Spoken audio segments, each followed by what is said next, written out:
Et l'odeur du rôti de veau aux girolles flottait lourdement dans la salle à manger de Saint-Cloud, mêlée aux effluves tanniques d'un grand cru de la vallée du Rhône que Nathalie avait pris soin de carafer 2 heures plus tôt.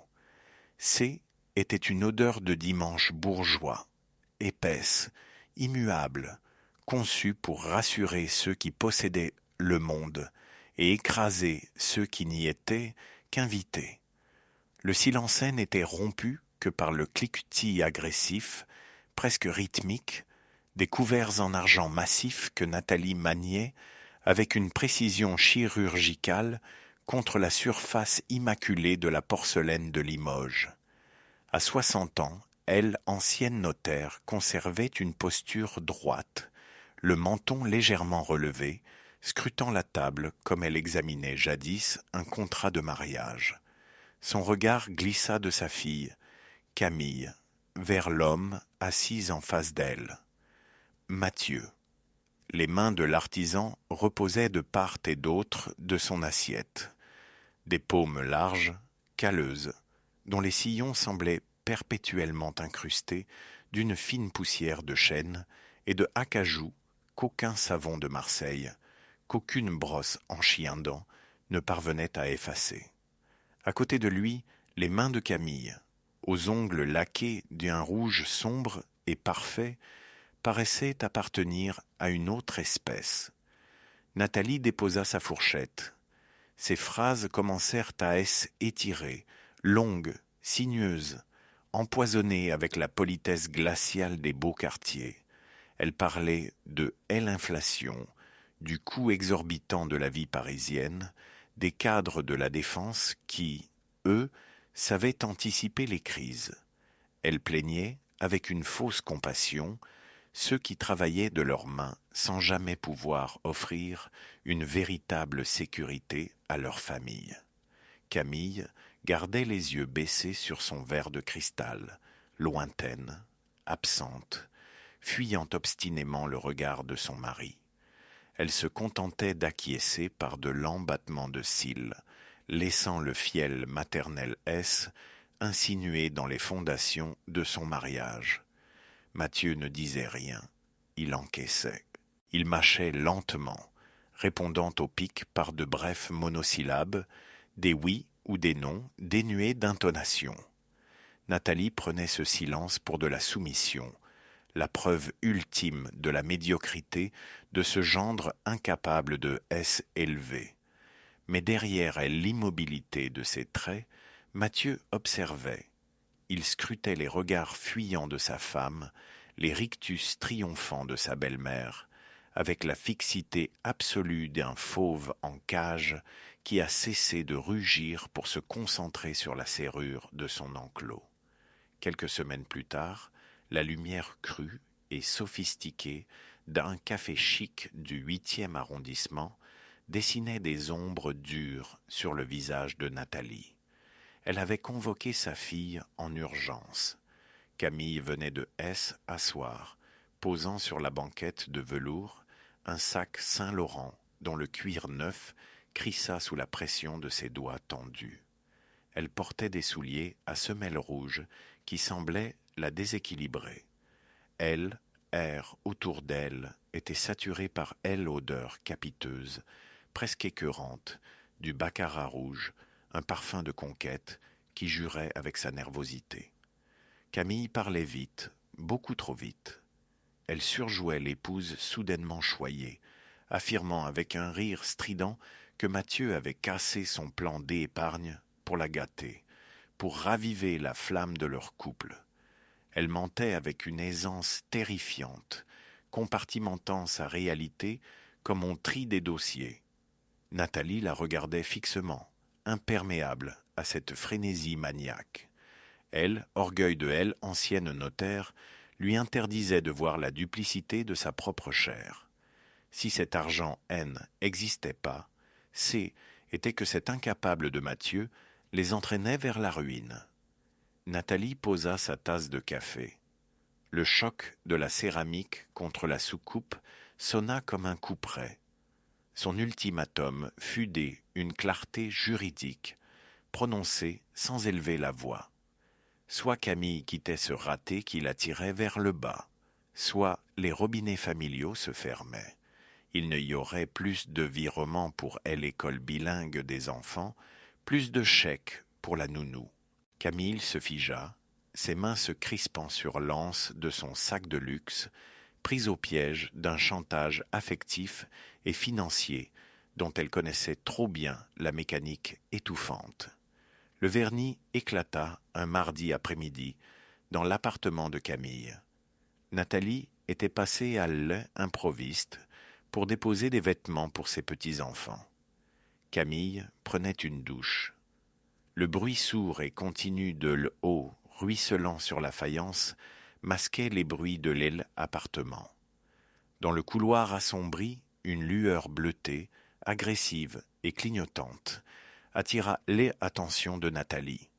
Le téléphone de sa fille, posé sur la console de l'entrée, vibrait avec une insistance maladive. Nathalie S. approcha. L'écran affichait une cascade de notifications WhatsApp. Le nom de Julien, un des associés du cabinet de Camille, apparaissait en boucle. Nathalie hésita une seconde, puis, poussée par un instinct de contrôle viscéral, glissa son doigt sur l'écran mal verrouillé. Le temps S arrêta. La respiration de Nathalie se bloqua dans sa gorge. Les mots défilaient, explicites, obscènes de banalité. Des mois de liaison, des photos de draps froissés. Mais horreur, ne s'arrêta pas à l'adultère. Le cœur de Nathalie se mit à cogner contre ses tympans avec une violence inouïe. Elle lisait les montants, les réservations des hôtels à Milan, les week-ends à Deauville. Julien remerciait Camille pour ses escapades hors de prix. Des dépenses financées au centime près par les virements que Nathalie effectuait chaque mois pour les soi-disant activités extrascolaires des enfants. Une goutte de sueur froide glissa le long de la nuque poudrée de la matriarche. Les phrases devenaient floues. Elle ne parvenait plus à respirer. Elle avait été trompée, utilisée. Elle, la femme de pouvoir, elle, experte en manipulation, avait été que idiote utile de sa propre fille. Camille était pas la victime un artisan sans envergure. Elle était un prédateur cynique qui était servi du mépris de sa mère pour couvrir sa double vie. Le bruit de la douche arrêta soudain, mais Nathalie ne bougea pas, paralysée par une nausée abyssale, l'écran toujours serré dans sa main tremblante. Il lui fallait un coupable, un réceptacle pour sa honte. Dévastée, le souffle court, Nathalie se rendit directement à l'atelier de Mathieu, niché au fondé une cour du 11e arrondissement. Elle poussait la porte avec intention de tout lui vomir, de voir ce bloc de silence effondré, de partager sa propre destruction avec lui. Intérieur, était lourd, saturé par odeur âcre de la colle à bois et les effluves chimiques du vernis ancien. Un rayon de soleil oblique traversait la pièce, figeant des milliers de particules de poussière dorée en suspension. Mathieu était penché sur une commode en chêne. Le son hypnotique et régulier du papier de verre grattant le bois brut emplissait l'espace. Il ne arrêta pas en voyant entrer sa belle-mère. Nathalie, les mains tremblant frénétiquement sur le cuir de son sac Hermès, commença à parler. Sa voix, était qu'un balbutiement erratique, haché de sanglots refoulés et de panique. Elle lui avoua tout, la liaison, argent, la trahison. Elle attendait les larmes, la rage. Mathieu souffla sur le meuble pour chasser la sueur, posa sa cale à poncer et se redressa. Il la regarda avec une tranquillité glaçante. Une voix basse, grave, sans aucune inflexion, il lui dit qu'il savait. Depuis 8 mois. Il lui parla des relevés bancaires copiés la nuit, des messages photographiés, des factures des hôtels compilées dans un dossier crypté. Il expliqua, avec la patience un artisan, détaillant son ouvrage, qu'il avait dû se taire. Il savait pertinemment que devant un tribunal, face à la bourgeoisie judiciaire de sa belle-mère et au statut de cadre supérieur de sa femme, la parole un simple ébéniste, ne vaudrait rien sans des preuves irréfutables. Alors, il avait encaissé. Il avait enduré les déjeuners dominicaux, les humiliations, le mépris, pour bâtir une forteresse juridique imprenable. Le dossier avait été déposé le matin même sur le bureau du juge aux affaires familiales. Nathalie sentit ses jambes céder. Le masque du gendre docile venait de se pulvériser. Face à elle se tenait un stratège une intelligence froide et implacable. Dans cet atelier poussiéreux, elle, ancienne notaire, comprit que le pouvoir venait de changer de camp. Elle se sentit soudainement minuscule, infiniment vieille, écrasée par la maîtrise absolue de cet homme qu'elle avait cru pouvoir piétiner. Elle, écho stérile et majestueux des longs couloirs du tribunal judiciaire de Paris, sonna le glas de la illusion. La sentence tomba, chirurgicale. Elle, adultère avéré, couplé au détournement cynique des fonds destinés à l'éducation des enfants, détruisit instantanément la crédibilité de Camille devant le juge. Mathieu obtint la résidence principale. La chute fut brutale, vertigineuse. Face au scandale qui menaçait d'éclabousser le cabinet et aux contraintes financières qui s'abattaient sur elle, le vernis de Camille craqua de toutes parts. Julien, elle, amant arriviste, évapora à la première convocation des avocats. Désormais, Camille habitait un petit studio, loué à la hâte en banlieue. Assise sur un canapé convertible, elle écoutait le bruit monotone de la pluie frappant les vitres sales, ruinée, isolée, hurlant dans le vide sa haine contre cette mère dont les exigences, elle, avaient poussé à mentir.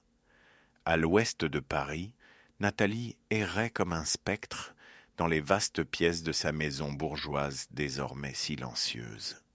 Elle vivait dans un purgatoire qu'elle avait elle-même bâti, rongée par la culpabilité, hantée par le fantôme de son arrogance. Son ingérence toxique, son obsession des apparences, avaient anéanti sa propre lignée. Loin de ces ruines, dans un quartier calme de lait parisien, Mathieu aménageait une nouvelle vie, bâtie non plus sur le silence contraint, mais sur une paix lumineuse et assumée. Le nouvel appartement, baigné d'une lumière franche qui traversait de larges verrières sans rideaux, sentait le bois brut, la cire d'abeille et l'avenir. Ce matin-là, l'odeur réconfortante du pain grillé se mêlait à celle, ronde et sucrée, du chocolat chaud. Les rires clairs de ces deux enfants résonnaient contre les murs peints à la chaux, une sonorité libre, éclatante, qui n'avait plus rien à voir avec les chuchotements craintifs qu'ils échangeaient autrefois dans les couloirs étouffants de la maison de Saint-Cloud. Mathieu se tenait près de l'îlot central de la cuisine, une pièce massive en noyer qu'il avait lui-même façonnée. Ses mains calleuses, dont les paumes portaient toujours cette fine poussière dorée que Nathalie avait tant méprisée, versaient le lait avec une lenteur sereine. Il n'y avait plus de porcelaine de Limoges, ni de cuillères en argent ici. Seulement des bols en grès, lourds, imparfaits, tangibles. Sa victoire ne s'affichait pas, elle se respirait. Elle résidait dans l'absence totale de tension dans ses épaules, dans la certitude d'avoir protégé l'innocence de sa progéniture avec la précision clinique d'un maître artisan. À l'autre bout de la ville, le contraste était d'une cruauté chirurgicale. Nathalie ne supportait plus le silence majestueux de sa propre demeure. Chaque objet, chaque meuble, d'époque acheté aux enchères, devenait un juge muet de sa déchéance. Le cliquetis de l'argenterie, qu'elle manipulait désormais seule pour des repas sans saveur, résonnait comme un glas dans la salle à manger désertée. Elle s'asseyait dans le grand salon aux moulures impeccables, le regard vide, perdu dans un vertige matérialiste qui n'avait plus d'objet. Elle avait voulu sauver sa fille du déclassement, terrorisée à l'idée que sa lignée s'embourgeoise par le bas, mais elle n'avait fait que précipiter sa chute. Le souvenir de cette fin d'après-midi fatidique la hantait encore. Le bruit sourd de l'eau de la douche, la lueur bleutée et agressive de l'iPhone dans la pénombre du couloir, et la nausée, cette nausée foudroyante, en découvrant que son argent, l'argent de son rang, finançait les frasques clandestines de sa fille. Elle, l'ancienne notaire intraitable, la femme de pouvoir, n'avait été que l'idiote utile d'une enfant devenue prédateur. La peur de la mort, cette angoisse sourde qui l'avait toujours poussée à tout contrôler, l'étreignait maintenant sans relâche. Elle vivait emmurée dans son orgueil, spectre poudré, errant dans un mausolée de soie et de velours. Et puis, il y avait Camille. Camille qui avait cru pouvoir compartimenter sa vie avec l'aisance d'une bourgeoise intouchable. Dans l'étouffoir de son studio, l'odeur capiteuse de son baccarat rouge avait fini par tourner, imprégnant les tissus bon marché d'une âcreté de fin de règne. Le bruit de la pluie parisienne claquait contre le simple vitrage de son appartement exigu, un son pauvre, métallique, qui lui rappelait à chaque seconde l'étendue de son déclassement. Le cuir neuf de son sac Saint-Laurent, jadis bouclier d'arrogance acheté avec l'argent détourné des écoles bilingues, gisait maintenant sur un lino terne, inutile et obscène. Julien, le collègue aux dents longues, avait fui dès la première convocation devant le juge aux affaires familiales.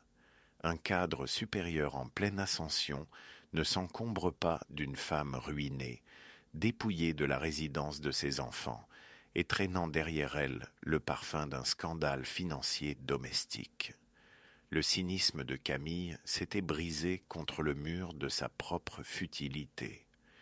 Enfermée dans ces quelques mètres carrés étouffants, elle tournait en cage, ressassant ses mensonges avec une énergie maniaque qui tournait désormais à vide, ne trouvant plus personne à blâmer que sa propre mère.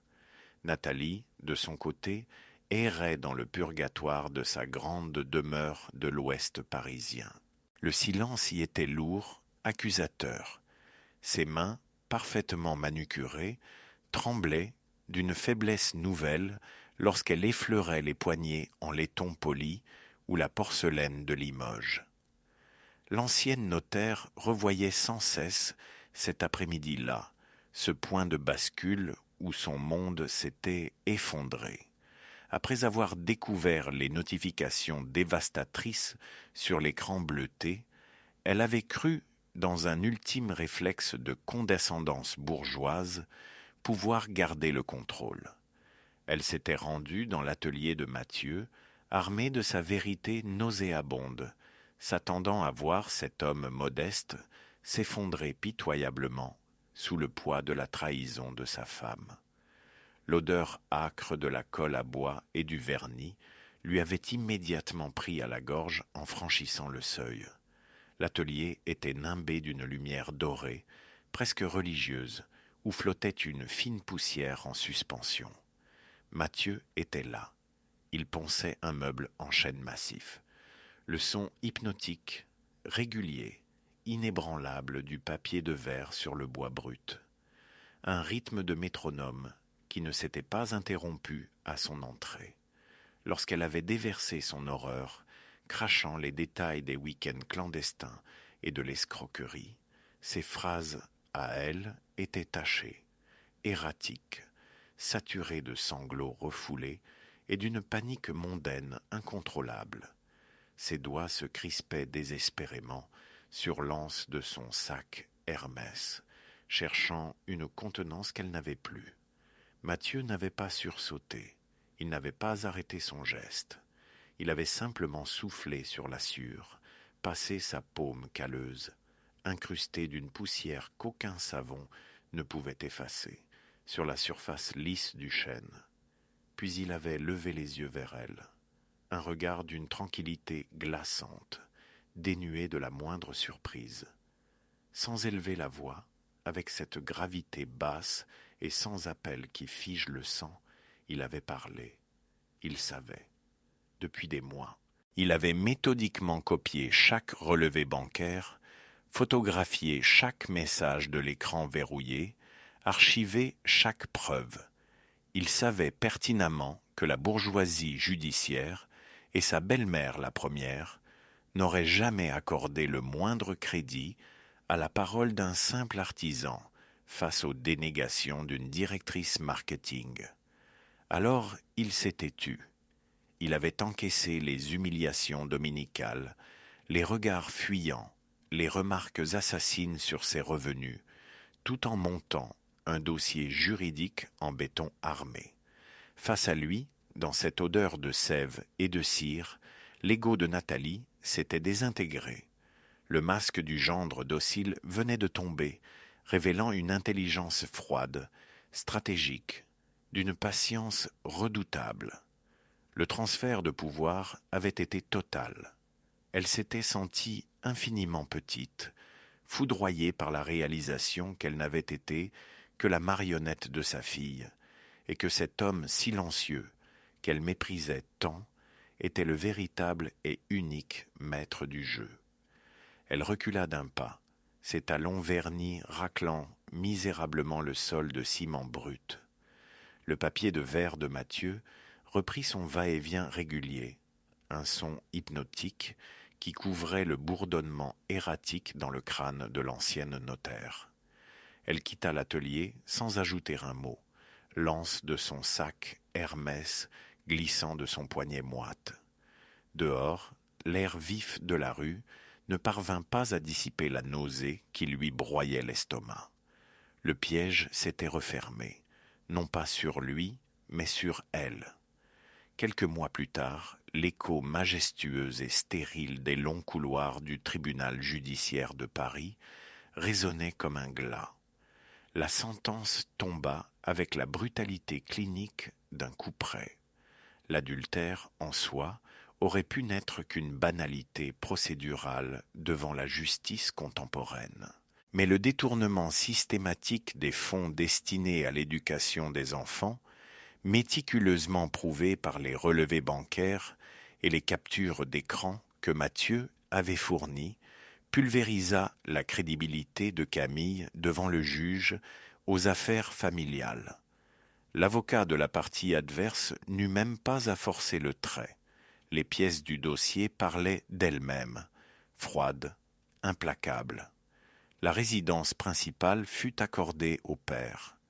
Face au scandale mondain, aux murmures dans les couloirs de la défense et à la contrainte de verser une pension alimentaire qui amputait son train de vie, le vernis de Camille craqua d'un bloc. Julien, l'associé aux dents longues qui lui murmurait jadis des promesses de palaces italiens, disparut à l'instant précis où elle cessa d'être une partenaire de transgression luxueuse pour devenir un fardeau financier et réputationnel. Il ne resta plus qu'un studio morne, loué à la hâte dans un arrondissement périphérique. Le bruit pauvre de la pluie parisienne contre le simple vitrage de sa fenêtre rythmait ses soirées solitaires. Assise sur un canapé convertible usé, entourée de ses souliers à semelles rouges, devenus de grotesques reliques de sa superficialité, elle laissait des messages vocaux saturés de larmes et de rage à sa mère. Elle la rendait responsable de ce désastre, coupable de lui avoir inoculé ce poison du mépris et cette illusion de supériorité qui l'avait conduite à l'abîme. À Saint-Cloud, Nathalie n'écoutait plus ses messages. Elle errait dans les vastes pièces de sa demeure bourgeoise, soudain trop grande, trop silencieuse. L'argenterie de Limoges dormait dans ses écrins, inutile. Son ingérence toxique, son besoin maladif de contrôle et de standing n'avaient pas élevé sa lignée, il l'avait foudroyée. L'ancienne femme de pouvoir vivait désormais dans un purgatoire tapissé de soie, hantée par le fantôme de sa propre arrogance, condamnée à boire son thé solitaire en ressassant la chute de sa maison. Loin de ce mausolée de regrets, une nouvelle aube s'était levée.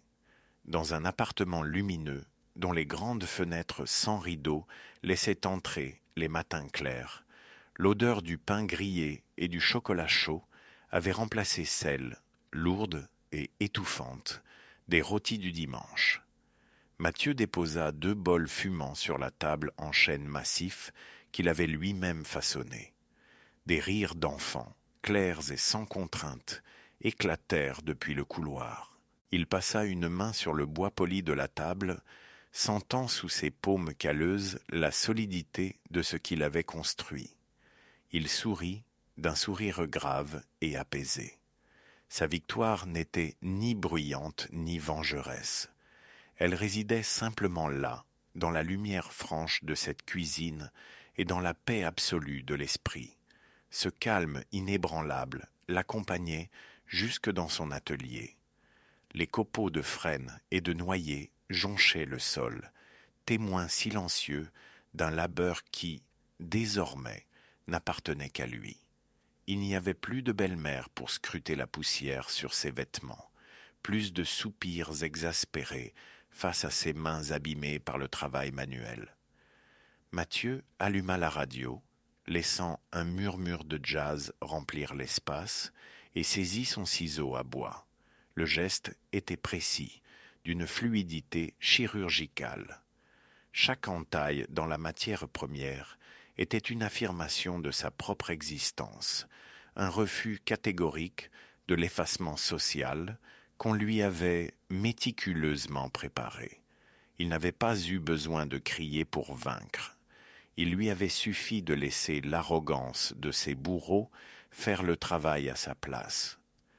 À 10 kilomètres de là, le silence de la grande meulière de Saint-Cloud était d'une nature toute différente. Il était lourd, poisseux, chargé de non-dits qui n'avaient plus personne à empoisonner. Nathalie buvait son café noir dans une tasse en porcelaine de Sèvres, mais le breuvage avait un goût de cendre froide. Assise seule au bout de la longue table de la salle à manger, elle fixait la chaise vide où, pendant des années, elle avait pris un malin plaisir à disséquer la dignité de son gendre. Les couverts en argent massif brillaient dans la lumière grise de la matinée, parfaitement alignés, inutiles, presque obscènes. Son regard glissa vers le buffet Henri II.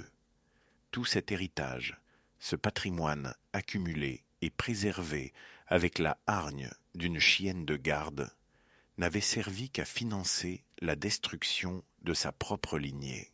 Elle repensa au visage impassible de Mathieu dans son atelier, à la façon dont il avait sorti les dossiers.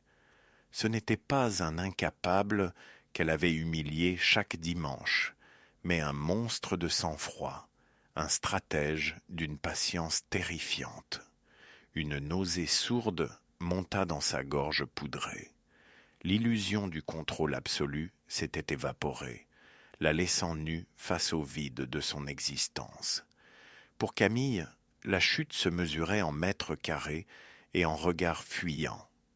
Dans la salle de bain de son studio loué à la hâte dans le 18e arrondissement, l'eau chaude mettait un temps infini à arriver, crachotant par à-coups dans une baignoire écaillée. Le miroir, piqué par l'humidité, lui renvoyait l'image d'une femme aux traits tirés, dépossédée de son aura de directrice intouchable. Le lourd flacon de baccarat rouge trônait de façon incongrue sur une petite étagère en plastique bon marché. Jadis, symbole de son émancipation secrète, la fragrance, confinée dans cet espace sans aération, en devenait écœurante, presque putride. Elle attrapa son téléphone. L'écran, dont la vitre fêlée n'avait pas été réparée, affichait une messagerie désespérément vide. Julien l'avait bloqué partout. L'associé brillant au costume sur mesure n'avait pas supporté l'éclaboussure du scandale au cabinet, et encore moins l'idée de s'encombrer d'une femme ruinée sous le coup d'une condamnation civile et privée de la garde de ses enfants. Elle avait joué à la bourgeoise cynique, pensant maîtriser les règles du jeu, et se retrouvait simple paria. Assise sur le bord du lit, clic-clac, Camille fixa le cuir de son sac Saint-Laurent posé sur le lino imitation parquet. L'objet de luxe semblait la narguer, dernier vestige d'une vie qui s'était effondrée sous le poids de ses propres mensonges. Ce sac, acheté avec l'argent détourné des leçons d'anglais de ses propres enfants, n'était plus un trophée, mais une pièce à conviction. Une nausée sourde l'envahit. L'odeur de renfermé du studio se mêlait au relent âcre de son parfum, jadis capiteux, désormais rance sur la laine de son gilet. Elle se leva brusquement, fuyant la vision du cuir noir, et s'approcha de l'unique fenêtre. À travers le carreau sale, Paris n'était qu'une mer de toits gris et d'antennes rouillées. C'était là, dans cette cage exiguë, qu'elle ruminait sa haine, une haine pure, non pas dirigée contre Mathieu, dont l'implacable droiture la terrifiait rétrospectivement, mais contre sa mère, Nathalie. À quelques kilomètres de là, sur les hauteurs huppées de Saint-Cloud, le silence qui enveloppait la grande meulière de Nathalie possédait une toute autre texture. C'était un silence lourd, majestueux, un vide cotonneux qui absorbait le moindre bruit. La vaste salle à manger, autrefois théâtre de ses triomphes dominicaux et de ses exécutions mondaines, ressemblait à un mausolée. Assise au bout de la longue table en acajou, Nathalie fixait la surface parfaitement cirée où se reflétait la lumière blafarde du jour. Devant elle, une tasse de thé dans sa porcelaine de Limoges intacte refroidissait lentement. Le cliquetis agressif de l'argent sur l'émail, qui ponctuait jadis ses sentences assassines contre son gendre, avait disparu. À la place, seul le tic-tac solennel de l'horloge rythmait l'agonie de ses certitudes. Ses mains, toujours impeccablement manucurées, tremblaient légèrement lorsqu'elle effleurait le bord de la soucoupe. Elle avait tout perdu en voulant tout contrôler. L'image de l'écran bleuté du téléphone de Camille, vibrant dans la pénombre du couloir avec les messages cyniques de Julien, restait gravée sur ses rétines comme une brûlure chimique. Elle, l'ancienne notaire, experte en montages patrimoniaux, s'était fait duper par le snobisme de sa propre chair. Elle avait été l'idiote utile de sa fille. En rabaissant continuellement Mathieu sur ses revenus d'artisan, elle avait justifié les virements bancaires, couvert les week-ends à Milan, financé l'adultère et précipité la chute de sa lignée. Le mépris de classe s'était retourné contre elle avec la précision d'un couperet juridique. Derrière les silences de Mathieu, derrière son apparente passivité qu'elle prenait pour la soumission d'un provincial mal dégrossi, se cachait une maîtrise de soi absolue. Il n'était pas l'animal en cage qu'elle pensait dompter à coups de chèques et de piques venimeuses. C'était lui qui les observait s'enfermer dans leur propre piège. Nathalie ferma les yeux. Une goutte de sueur froide glissa le long de sa nuque poudrée. Les vastes volumes de sa demeure bourgeoise ne la protégeaient plus de rien. Ils ne faisaient qu'amplifier l'écho stérile de sa vanité ruinée. Elle ouvrit les yeux sur le salon désert. Sur la grande table en acajou, un plateau d'argent terni reflétait la lumière grise de l'après-midi. Autrefois, elle y aurait fait servir le thé, ordonnant les tasses en porcelaine de Limoges, avec une précision militaire pour asseoir son autorité, pour prouver qu'ici, l'ordre et l'argent régissaient les passions.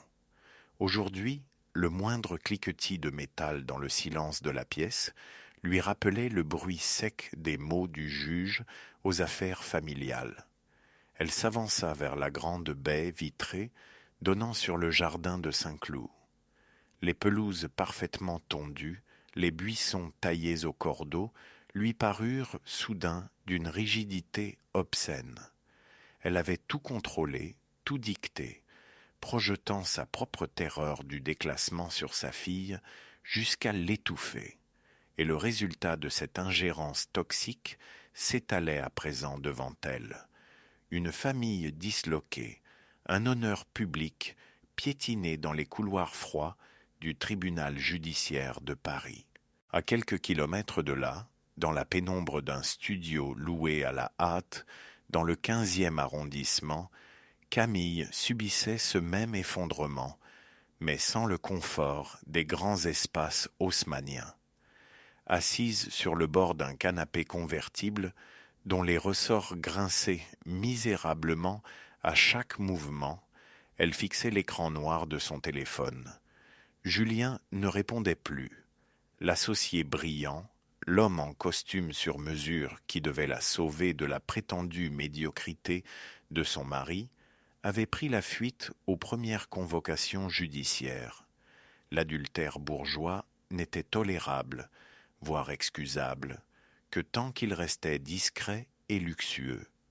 Mais couplé aux preuves irréfutables de détournement de l'argent destiné aux enfants, le scandale devenait une tache indélébile, un poison pour la réputation d'un cadre ambitieux de la défense. Julien l'avait effacé de sa vie avec la même froideur chirurgicale qu'elle avait employée pour mentir à Mathieu. L'odeur de renfermé et d'humidité du petit appartement semblait s'infiltrer dans les pores de sa peau, écrasant les effluves de baccarat rouge qui s'accrochaient encore, par ironie, au col de son trench-coat jeté sur une chaise en formica. À ses pieds, les escarpins à semelles rouges gisaient de travers sur le lino terne. Il lui faisait mal aux pieds, désormais. Elle avait cru manipuler son monde, jouer la femme fatale et l'épouse gâtée avec l'aisance de quelqu'un qui a l'habitude de compartimenter ses dossiers. Mais elle réalisait, la gorge nouée, qu'elle n'avait été que l'idiote utile de ses propres illusions.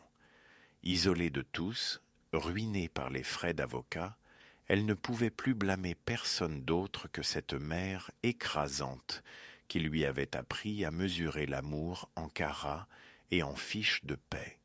Loin de ces ruines psychologiques, à l'autre bout de la ville, le temps s'écoulait à un rythme radicalement différent.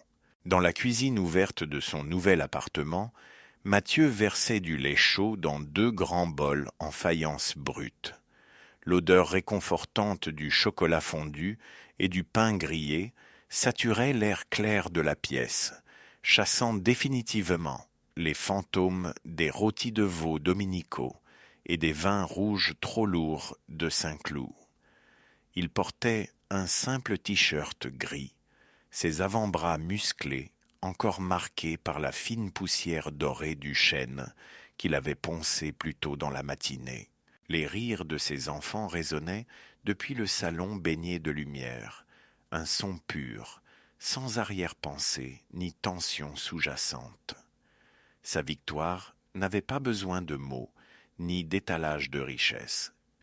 Elle résidait simplement là, dans la régularité de son souffle, dans la propreté de ses mains calleuses et dans cette paix inébranlable qu'aucune arrogance bourgeoise ne pourrait plus jamais lui arracher.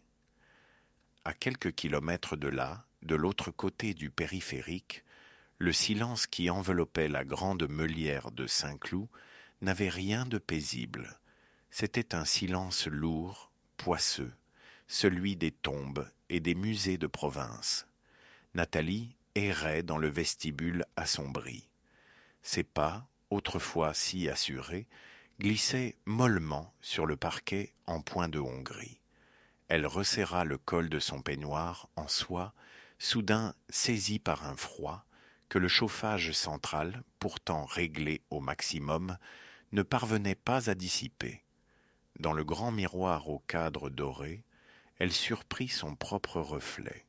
Le maquillage parfait avait disparu, laissant place à une peau parcheminée, tirée sur les os de ses joues.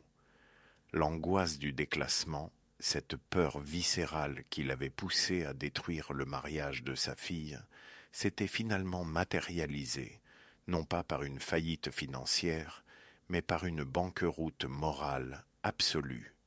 Elle passa devant le vaisselier où reposait la fameuse porcelaine de Limoges. À travers la vitre biseautée, les assiettes empilées semblaient la narguer. Elles n'étaient plus les instruments de sa domination, ces armes blanches avec lesquelles elle découpait l'amour-propre de Mathieu à coups de remarques assassines, mais les reliques d'une dynastie éteinte. Plus personne ne viendrait s'asseoir à cette table. Plus jamais elle n'entendrait le cliquetis agressif de l'argenterie marquant la cadence de ses interrogatoires, déguisés en conversation mondaine. Le juge aux affaires familiales avait été expéditif. Nathalie se repassa la scène, cette nausée froide qui l'avait saisie dans les couloirs stériles du tribunal judiciaire de Paris. Elle avait vu Camille, sa propre chair, s'effondrer sous le poids des preuves. Les relevés bancaires méticuleusement copiés, les billets de train pour Deauville, le cynisme absolu de la jeune femme mise à nu sous les néons blafards de la justice. Camille, d'ailleurs, ne répondait plus à ses appels. Dans son studio loué à la hâte, dans un quartier périphérique, la jeune femme fixait l'écran noir de son téléphone. Le bruit de la pluie parisienne reprenait de plus belle, une averse drue qui s'écrasait contre les carreaux sales du simple vitrage. L'odeur d'humidité et de tabac froid laissée par les anciens locataires imprégnait les murs mal isolés, écrasant les dernières notes de son baccarat rouge qui semblait désormais vulgaire, atrocement déplacé dans cette misère ordinaire. Julien, l'associé au costume cintré, avait disparu dès que le scandale avait menacé sa propre réputation au cabinet. Il n'y avait eu aucune scène d'adieu dramatique, juste un lâche retrait stratégique. L'argent, qui avait toujours été le langage maternel de Camille, sa seule boussole, s'était retourné contre elle. La perte de la garde, les frais d'avocat, l'obligation morale et légale de rembourser les sommes détournées l'avaient essorée. Assise sur le bord d'un clic-clac inconfortable, Camille frotta machinalement le cuir de son sac Saint-Laurent, posé à côté d'elle comme un animal de compagnie empaillé. Le crissement de la matière luxueuse résonna dans la petite pièce vide, un son sec, presque moqueur. Elle avait cru manipuler tout le monde, sa mère, dont elle vampirisait les angoisses bourgeoises pour financer ses adultères de luxe, son mari, qu'elle prenait pour un meuble muet, un artisan docile et corvéable. Elle réalisait aujourd'hui, avec un vertige qui lui donnait envie de vomir, qu'elle n'avait été que l'architecte arrogante de sa propre prison.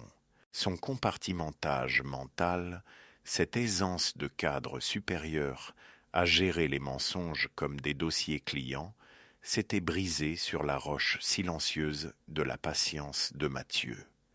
Et pendant que les deux femmes se noyaient dans le poison de leurs propres illusions, séparées par la ville mais unies par la même damnation psychologique, le souvenir de l'atelier revenait hanter Nathalie. Ce son qu'elle avait tant méprisé, ce frottement régulier du papier de verre sur le chêne, résonnait maintenant dans son crâne comme le battement de cœur d'un prédateur supérieur. Mathieu n'avait pas seulement gagné devant un tribunal, il les avait effacés. Avec la rigueur clinique de celui qui sait restaurer ce qui est authentique et jeté ce qui est pourri, il avait amputé la lignée toxique de Nathalie pour sauver ses enfants, la laissant seule, reine d'un royaume de poussière et de miroirs vides. Dans le studio de 30 mètres carrés, qu'elle louait désormais à la lisière de la petite couronne, Camille contemplait ce même vide. L'aube peinait à percer les nuages poisseux d'un matin de novembre. L'humidité s'infiltrait par les joints usés de la fenêtre, perlant sur la vitre comme une sueur froide. Assise au bord d'un canapé-lit, dont les ressorts grinçaient au moindre de ses mouvements, elle fixait ses escarpins à semelles rouges, abandonnés près de la plinthe. Couchés sur le flanc, sur un lino imitation parquet qui se décollait dans les angles, ils ressemblaient à des insectes morts. Le cuir verni ne captait plus aucune lumière. L'objet de luxe, extrait de son écrin bourgeois, révélait toute sa vulgarité. Julien n'avait pas laissé d'adresse en disparaissant. Dès que l'ombre du scandale financier avait effleuré les couloirs vitrés de la défense, dès que l'ordonnance du juge aux affaires familiales avait acté la faute et le détournement, le vernis du jeune associé avait craqué. Il avait fui avec la lâcheté méthodique de ceux qui ne protègent que leur plan de carrière, laissant Camille seule face à l'étendue de son naufrage. Elle frissonna sous son peignoir fin. L'odeur du baccarat rouge, dont elle avait aspergé son cou par réflexe, lui donnait maintenant la nausée.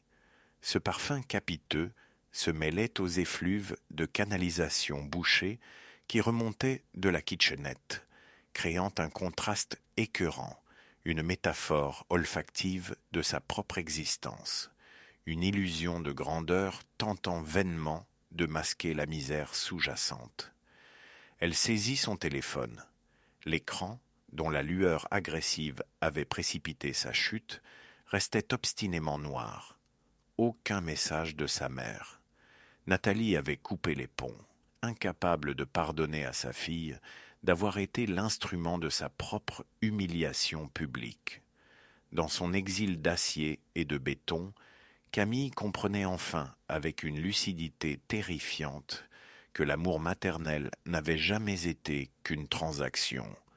Elle n'avait été qu'une extension du narcissisme de Nathalie, un investissement qui, s'étant révélé défectueux, avait été froidement liquidé. Pendant ce temps, à l'est de Paris, l'atmosphère vibrait d'une chaleur dorée. Le nouvel appartement de Mathieu, un grand 3 pièces, sous les toits, baignait dans la lumière franche du petit matin. L'espace sentait le renouveau, le bois brut et la tranquillité. Dans la cuisine ouverte, le crépitement familier du grille-pain et l'arôme sucré du chocolat chaud enveloppaient la pièce d'une douceur protectrice. Il n'y avait plus de couverts en argent pour rayer la porcelaine, plus de chuchotements venimeux échangés au-dessus de la tête des enfants. Mathieu posa 2 grands bols en céramique épaisse sur la table en noyer qu'il avait lui-même façonnée. Ses mains rugueuses, dont les sillons gardaient l'empreinte indélébile de son métier, lissèrent affectueusement les cheveux de son plus jeune fils. Le rire de la petite fille éclata, clair et sans entrave, rebondissant sur les murs peints de couleurs chaudes. Le père s'assit face à eux, une tasse de café noir à la main. Il ne ressentait aucun triomphe mesquin, aucune joie vengeresse. Son visage, autrefois figé dans une impassibilité de bête traquée, s'était détendu. Le silence qui régnait ici n'était plus celui de l'oppression ou de la stratégie d'attente. C'était la paix profonde et inébranlable d'un homme qui, après avoir traversé l'enfer des apparences, avait enfin ramené les siens sur la terre ferme. Il posa sa tasse, le contact de la céramique chaude contre ses paumes calleuses, agissant comme un ancrage définitif. L'odeur du pain grillé et du chocolat chaud flottait dans l'air effaçant peu à peu les fantômes des rôtis de veau dominicaux et des pics empoisonnés qui avaient si longtemps rythmé son existence.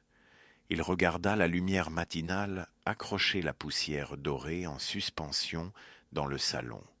Une poussière propre, vivante, née de l'usure naturelle des jours heureux. À des lieues de cette chaleur, dans l'immensité glacée de Saint-Cloud, Nathalie ne voyait que la poussière de la faim. Elle glissa un doigt tremblant sur le rebord de la cheminée en marbre. Le bout de son ongle, dont le vernis écarlate s'écaillait misérablement, récolta une pellicule grise.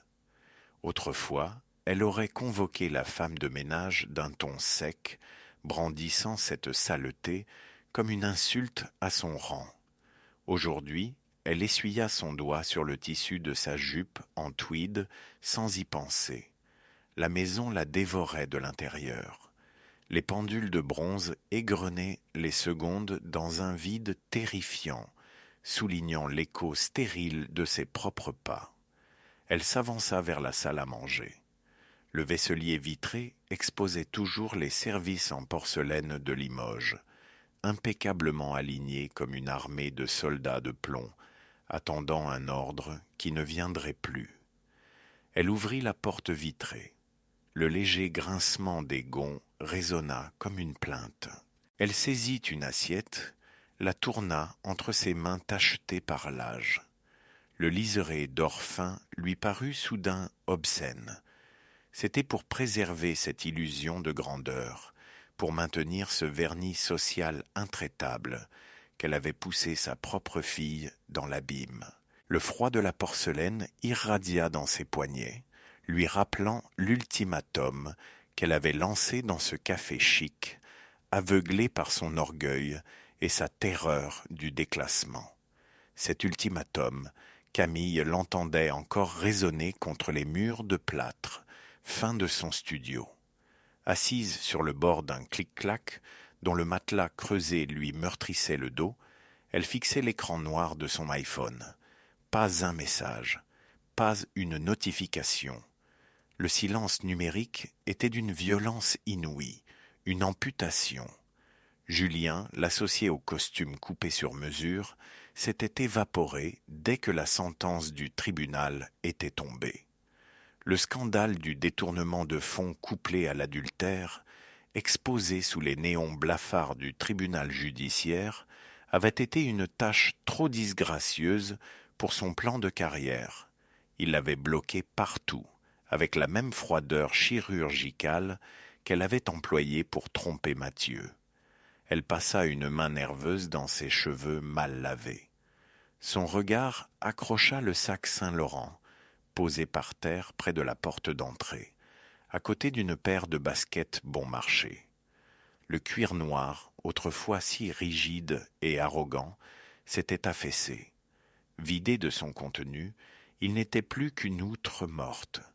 L'odeur de son parfum baccarat rouge, qui imprégnait encore la doublure intérieure, lui soulevait le cœur à présent. Ce n'était plus l'arôme de la réussite ou de l'ivresse clandestine des week-ends à Milan, c'était le parfum de sa propre escroquerie, l'odeur persistante d'un désastre qu'elle avait minutieusement orchestré. Elle frissonna en remontant le col de son pull en acrylique. Dehors, la pluie redoubla d'intensité, fouettant la petite vitre et brouillant les lumières jaunes des lampadaires, l'enfermant un peu plus dans le purgatoire qu'elle et sa mère avaient bâti de leurs propres mains. La même pluie cinglait les hautes fenêtres de la demeure de Saint-Cloud, glissant sur les vitres immenses comme des larmes froides que Nathalie s'interdisait de verser. Assise à l'extrémité de la longue table de la salle à manger, elle fixait le vide. Devant elle, le sucrier en porcelaine de Limoges et la petite cuillère en argent massif reposaient sur la nappe immaculée, vestige dérisoire d'un empire domestique effondré. Autour de ces objets froids, parfaits, la maison entière résonnait d'un écho stérile, un silence d'outre-tombe qui lui vrillaient les tympans. Il n'y aurait plus de déjeuners dominicaux, plus de rôtis de veau dont l'odeur rassurante et bourgeoise masquait la cruauté de ses piques assassines. Elle avait cru sculpter le bonheur de sa fille à coups de mépris de classe, persuadée que l'argent et le statut dresseraient un rempart infranchissable contre la médiocrité. Au lieu de cela, elle n'avait fait qu'armer le bras d'une prédatrice cynique qui l'avait utilisée comme un vulgaire paravent. L'ego de l'ancienne notaire, autrefois monumentale, n'était plus qu'un champ de ruines. Chaque tic-tac de l'horloge comtoise lui rappelait que sa lignée s'arrêtait là, brisée par sa propre vanité. Elle effleura le cuir de son sac Hermès, posé sur la chaise voisine, mais le contact de la matière luxueuse ne lui procura aucun apaisement. Elle n'était plus qu'une vieille femme trompée, hantée par le fantôme de son arrogance, condamnée à errer dans ce mausolée de bonnes manières. Le contraste était saisissant avec la quiétude lumineuse qui régnait de l'autre côté de la ville. Bien que le ciel parisien fût chargé des mêmes nuages poisseux, le nouvel appartement de Mathieu semblait imperméable à la grisaille. Dans l'espace décloisonné qui lui servait à la fois de salon et d'atelier d'appoint, la poussière dorée dansait doucement dans le faisceau d'une lampe d'architecte. Il passait une feuille de papier de verre à grains, très fin, sur le plateau d'une petite table de chevet en chêne massif. Le son régulier, hypnotique, du frottement rythmait sa respiration. Un mouvement ample, précis, dépourvu de toute colère. L'odeur âcre mais franche de la colle à bois et du vernis frais enveloppait la pièce, chassant définitivement les effluves écœurants du baccarat rouge et des intérieurs confinés. Il ne ressentait aucune pitié pour les deux femmes qui avaient tenté de le broyer. Sa victoire devant le juge aux affaires familiales n'avait pas été célébrée par des éclats de voix ou un triomphalisme vulgaire.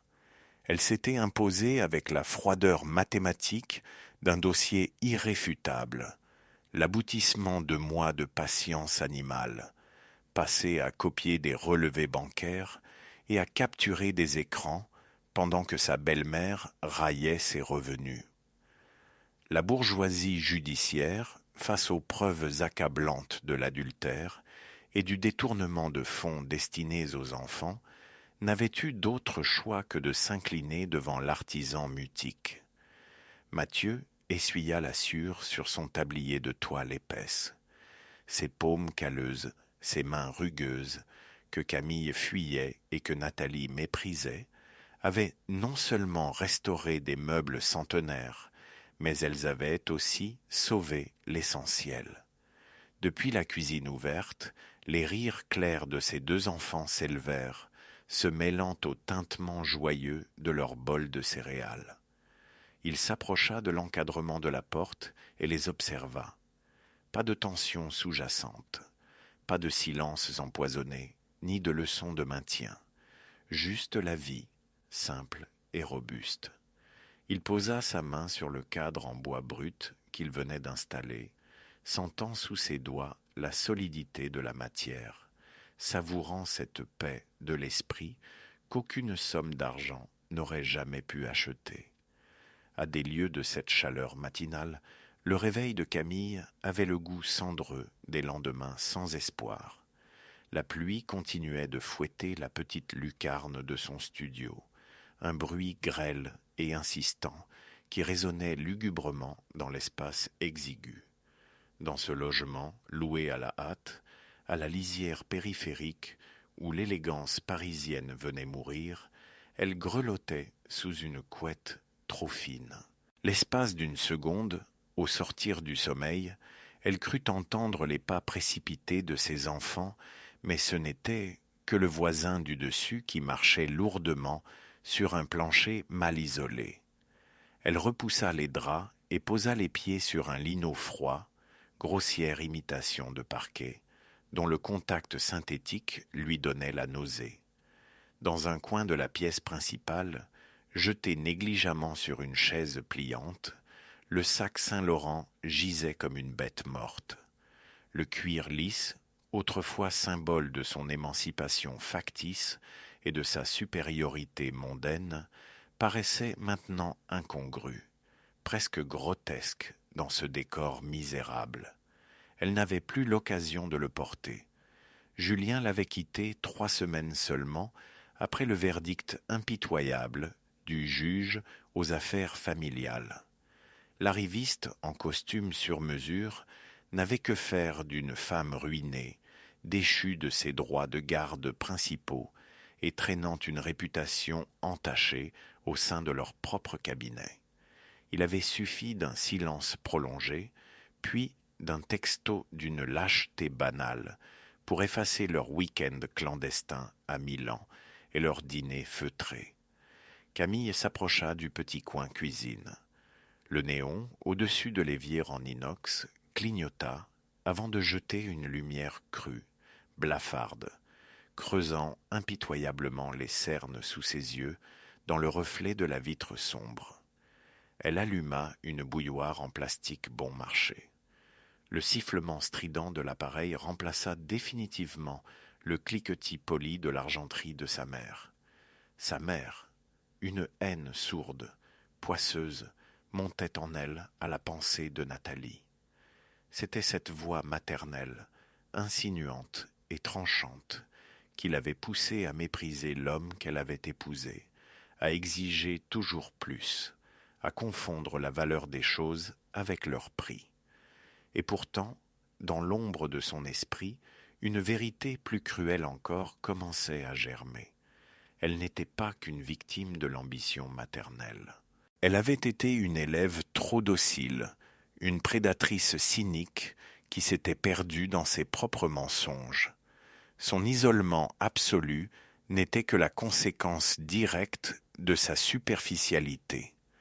Pendant ce temps, dans les hauteurs huppées de Saint-Cloud, Nathalie s'enfonçait lentement dans un purgatoire tissé de soie et de velours.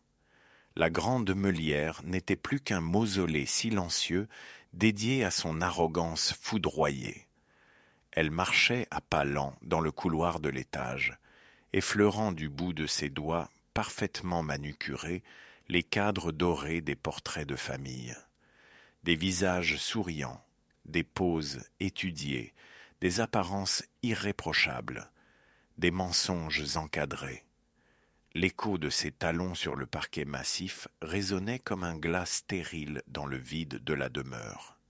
Elle avait voulu protéger sa lignée, expurger la médiocrité financière de son sang, refuser le déclassement. Par son ingérence chirurgicale et son chantage affectif, elle avait tout détruit. Le silence étouffant de la maison lui serrait la gorge. Elle entra dans l'ancienne chambre de Camille. L'odeur de la cire d'abeille et de la lavande y flottait encore, intacte, préservée par l'habitude maniaque de l'entretien bourgeois. Nathalie s'assit au bord du lit. Ses mains, qui avaient manipulé tant de contrats, dicté tant de conditions et brisé tant de volontés, se mirent à trembler de manière incontrôlable sur ses genoux.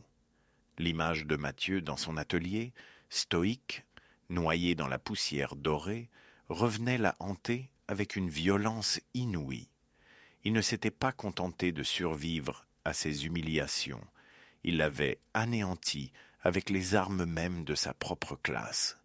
La patience, le droit, les preuves irréfutables, le sang-froid absolu.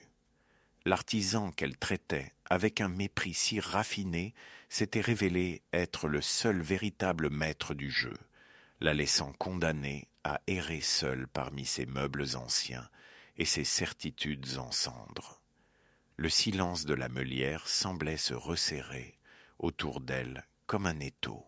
Elle se leva lentement, lissant machinalement les plis de sa jupe en tweed, un geste résiduel d'une dignité qui n'avait plus lieu d'être.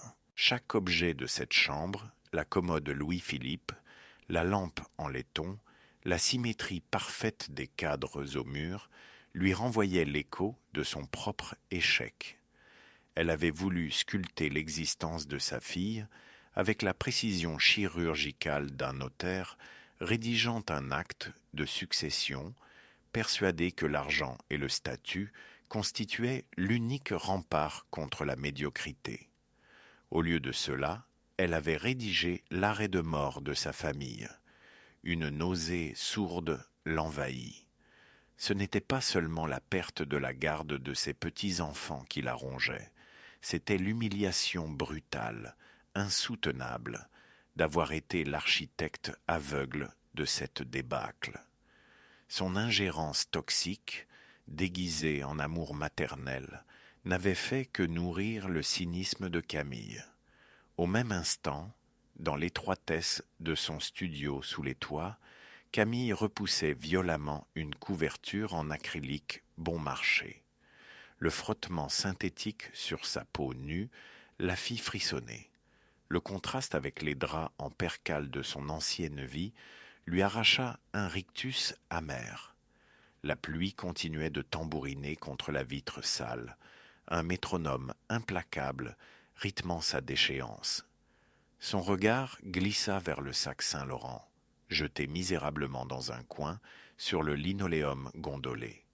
La peau de cuir, autrefois luisante et symbole de son émancipation factice, paraissait désormais aussi absurde et hors de propos qu'un vestige d'une civilisation engloutie. Julien l'avait effacée de sa vie avec la même facilité qu'on supprime un courriel embarrassant. Dès que le scandale avait éclaté, dès que le juge aux affaires familiales avait prononcé ces mots glaciaux dans l'écho stérile du tribunal, le vernis du collègue arriviste avait craqué. Sans la stabilité bourgeoise que lui assurait le silence de Mathieu, Camille n'était plus pour Julien qu'une complication, un risque pour sa carrière. Saisie d'une rage impuissante, Camille saisit son téléphone à l'écran fissuré. Elle voulut composer le numéro de Nathalie, hurler, la rendre responsable de cette ruine. C'était sa mère, après tout, avec sa voix sinueuse et ses exigences empoisonnées, qui lui avaient inoculé cette terreur du déclassement. C'était elle qui l'avait poussé à mépriser les mains calleuses de son mari, à se croire au-dessus des lois de la loyauté commune. Mais à quoi bon appeler ? Elles étaient toutes deux prisonnières de la même vanité, isolées dans leurs cellules respectives de solitude et de ressentiment. Le contraste était absolu, presque indécent, avec la clarté qui inondait le nouvel appartement de Mathieu. Situé dans un quartier plus populaire de l'Est parisien, l'espace respirait. Il n'y avait ni moulure haussmannienne, ni porcelaine de Limoges, seulement des lignes épurées et la chaleur organique des matériaux bruts. L'air y sentait la peinture fraîche et la cire d'abeille. Dans la cuisine ouverte, l'odeur réconfortante du pain grillé se mêlait aux effluves denses et sucrés du chocolat chaud qui frémissait dans une casserole. Mathieu se tenait près du comptoir en chêne massif qu'il avait lui-même façonné. Ses mains, toujours incrustées de cette fine poussière de bois que Nathalie haïssait tant, reposaient calmement sur le bois poli. Depuis la chambre voisine, un éclat de rire enfantin fusa, pur et cristallin, suivi d'une course précipitée de petits pieds nus sur le parquet flottant. Le son traversa l'appartement, chassant définitivement les dernières ombres des déjeuners dominicaux étouffants et des chantages affectifs. Mathieu sourit, un sourire infime, presque imperceptible, qui n'atteignait que ses yeux. Sa victoire n'avait rien de triomphal. Elle ne s'affichait pas en lettres majuscules sur des relevés bancaires, ni dans l'arrogance d'un parfum capiteux. Elle résidait simplement là, dans cette tranquillité lumineuse, dans la certitude absolue qu'aucun mensonge ne viendrait plus jamais empoisonner l'air que respiraient ses enfants. Il avait repris le contrôle, sans un cri, sans un éclat, laissant simplement le poids de leurs propres illusions écraser celles qui avaient cru pouvoir le briser. Léo fit irruption dans la cuisine, les cheveux en bataille, serrant contre lui un petit cheval de bois que Mathieu avait sculpté quelques jours plus tôt. L'artisan passa une main rugueuse, encore imprégnée de l'odeur familière de la sciure, dans les boucles blondes de son fils. Il savourait la douceur de cet instant dénué de toute tension sous-jacente. Il n'y avait plus de regards en biais à décrypter, plus de soupirs exaspérés à ignorer, plus de sentences déguisées en conseils maternels.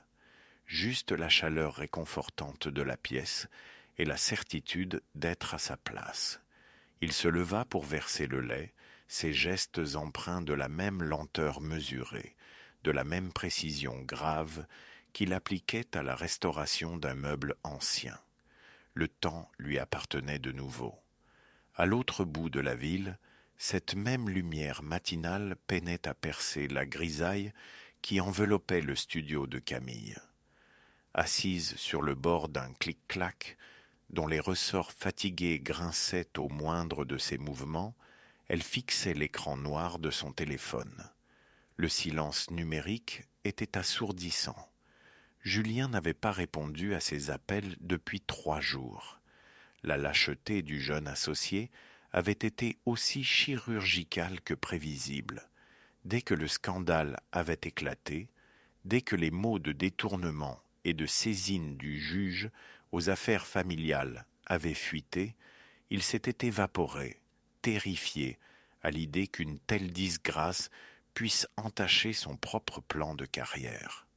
Dans l'angle de la pièce étriquée, posé à même un lino terne et mal collé, le sac Saint-Laurent semblait soudain obscène.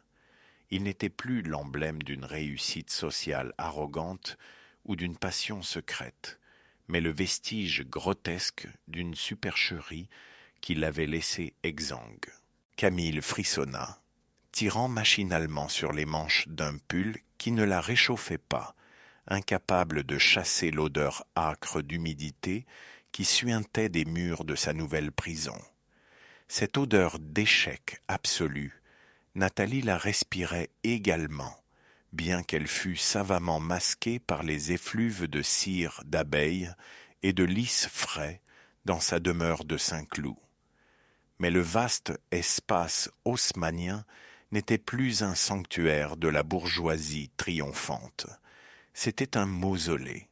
Elle déambulait d'une pièce à l'autre, ses talons résonnant lugubrement sur le parquet en point de Hongrie.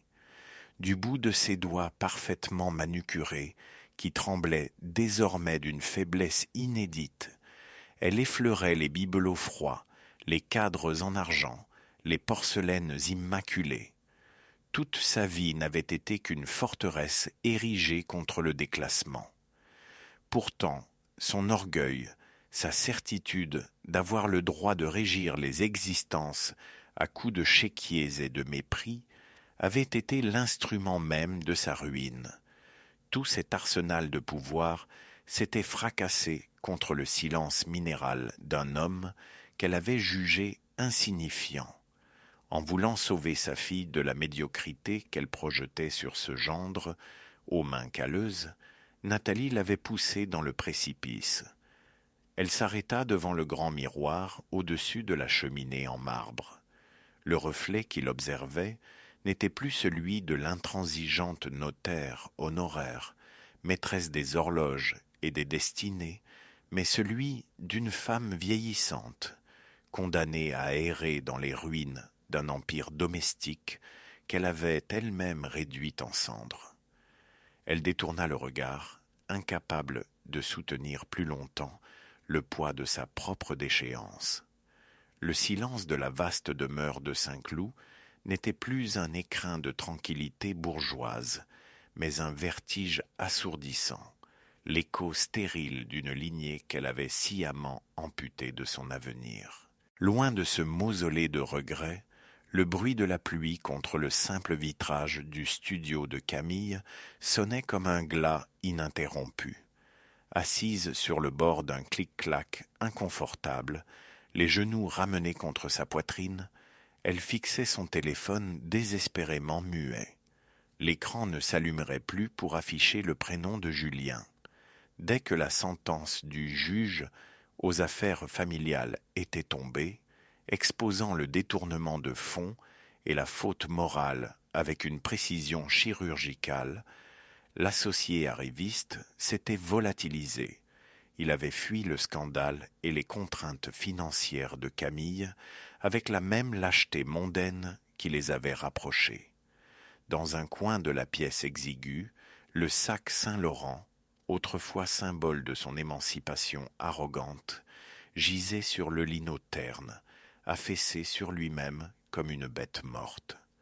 L'odeur capiteuse du baccarat rouge s'était depuis longtemps évaporée, vaincue par les relents d'humidité et de javel bon marché qui montaient de la cage d'escalier.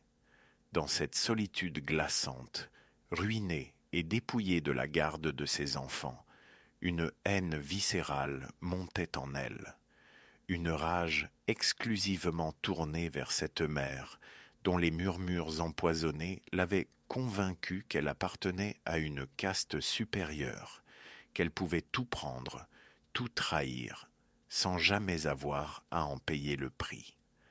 À des kilomètres de ces naufrages jumeaux, la matinée s'étirait avec une douceur inédite. Dans le nouvel appartement de Mathieu, la lumière de novembre, lavée par l'averse, traversait enfin les grandes fenêtres sans rencontrer d'ombre ni de secret. Elle baignait les murs nus et le parquet brut d'une clarté franche et apaisante. Ici, il n'y avait ni moulure pesante, ni argenterie agressive, seulement des lignes pures, des meubles construits pour durer, et la chaleur des matières véritables. Dans la cuisine ouverte, l'arôme réconfortant du pain grillé et du café fumant se mêlait à l'odeur subtile, presque charnelle, de la cire d'abeille et du chêne qui imprégnait toujours la peau de l'artisan. Depuis la chambre voisine, la voix claire de Léo s'éleva, immédiatement suivie du rire en cascade de sa petite sœur. C'était une musique simple, dénuée de cynisme. Mathieu sourit doucement, essuyant ses paumes calleuses sur un torchon en lin. Il s'approcha de la vitre et posa son regard sur le ciel qui se dégageait au-dessus des toits parisiens. Il n'avait pas eu besoin de hausser le ton, ni de détruire pour exister. Sa force avait été celle du temps, de l'observation silencieuse et de cette patience inébranlable que seules connaissent les mains habituées à restaurer ce qui a de la valeur. Tandis que les deux femmes se consumaient lentement dans le huis clos de leur vanité brisée, lui respirait enfin à plein poumon. L'air était léger, l'espace lui appartenait, et dans cette quiétude lumineuse, il savait que l'essentiel était là, intact et définitivement sauvé.